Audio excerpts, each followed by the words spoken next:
What time do you wake up? Just like lately, as a family? just lately, because of the rain, that's been waking me up quite early. It's been like pouring with rain in the middle of the night.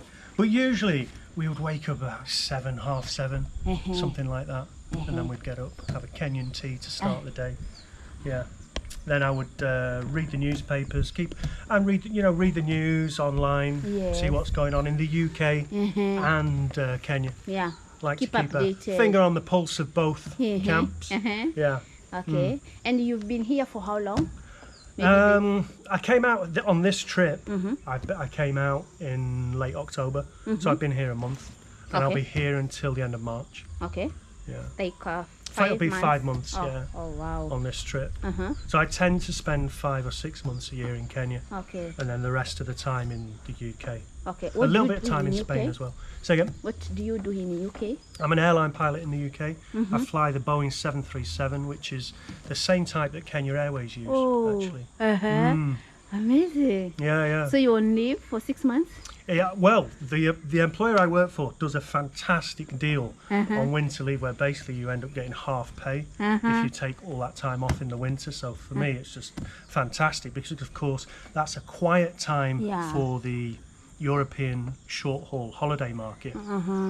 You know, everything's winding down after a very busy summer season, and then I'm coming out to Kenya at peak season. Yeah. So the two things just work so nice, and I hate the bad weather of UK winters. So I just now can't it's stand winter it. in the UK Oh right yeah, now? yeah. Now it's cold, icy cold, Okay. like a widow's heart. Yeah. Yeah. So you're enjoying it here now because it's the opposite. I love it. Okay. I love it. I love the heat. Okay. Marion will complain about the heat before I do. You know, she's like, oh God, it's just so hot.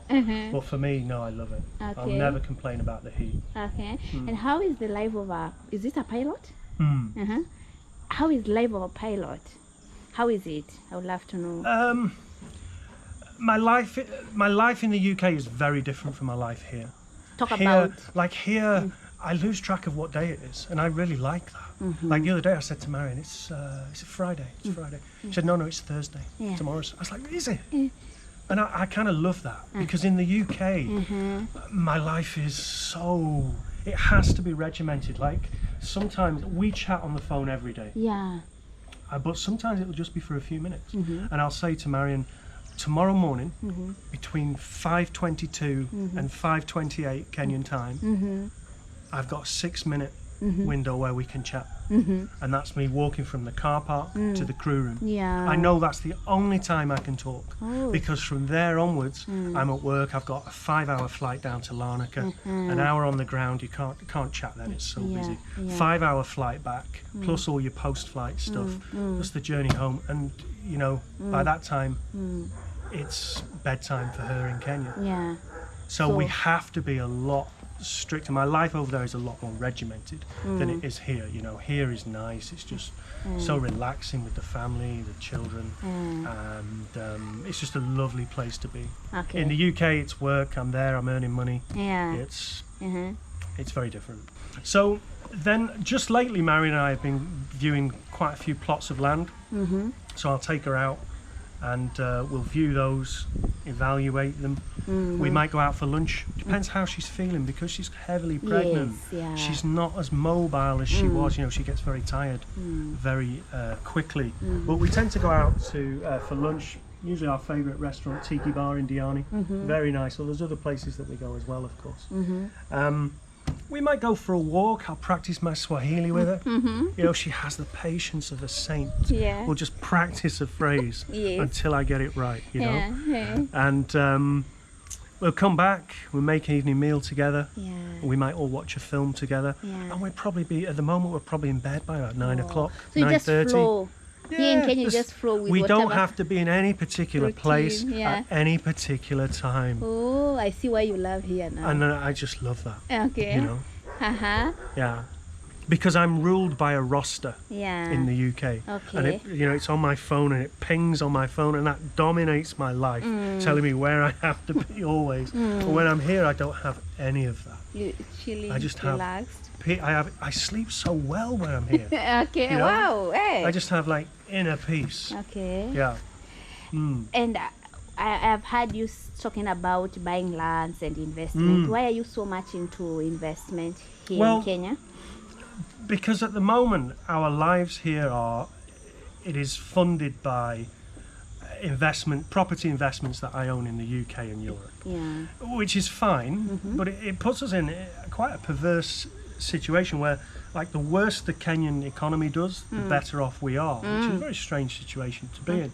We own a hair salon in Diani, but we want other businesses. Although we don't have to work, we're the kind of people we were driven and we want to do things. And even like the hair salon, it provides 5 girls with a job. It's never going to make us rich, but it's nice to be able to do that. We're sponsoring a young lad through his driving license at the moment, so he can drive a tuk-tuk and buy a tuk-tuk for Marion.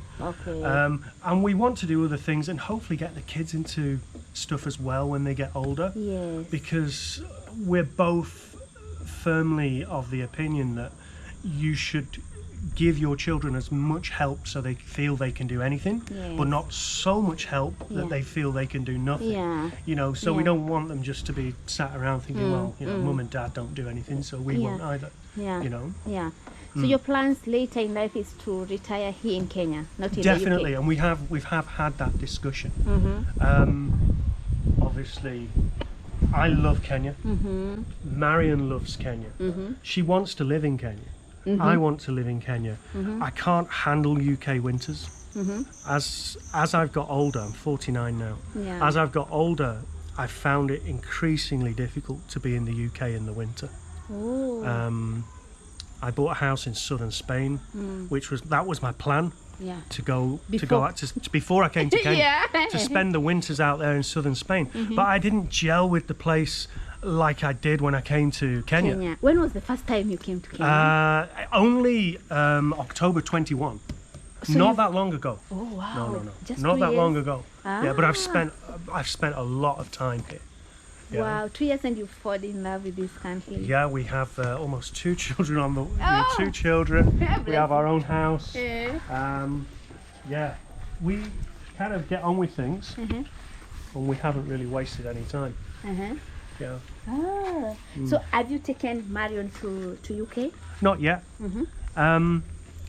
We will do.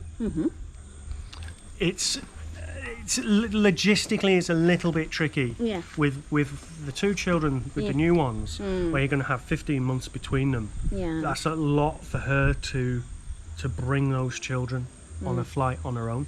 So we really need to be coming from Kenya together. There's also visa issues. It's not guaranteed that you'll get the visas, although I expect we will. Lawrence and our new baby will both have British passports. They are Kenyan British. Yes. And we're both in agreement on that they are Kenyan British and not British Kenyan. Why that? Because they were born in Kenya. Oh yeah. And they are Kenyan. Kenya is where they're going to live. Their father happens to be British. They are entitled to dual nationality. Why would you not allow them to live in UK and enjoy they'll UK? have a British passport. I'm going to gift 1 property to each of them, so they have a huge head start compared to how life is, I guess, for a lot of other people, just from the fact that the father happens to be British. So, I'm doing what I can for them, but I wouldn't be happy living in the UK full time. Marion wouldn't, and I think also with the 2 older children, it would prove difficult. Because obviously they will not have British passports, so they won't have free travel. It's hard. So here is harmony. It works, and we're both happy with it. Okay. When I'm in the UK, I'm always thinking of being in Kenya. I'm always looking forward to coming out here. For me, life starts when I come out here. And us were in Kenya, we are dreaming to come and I know, live in the and UK do you know what? work.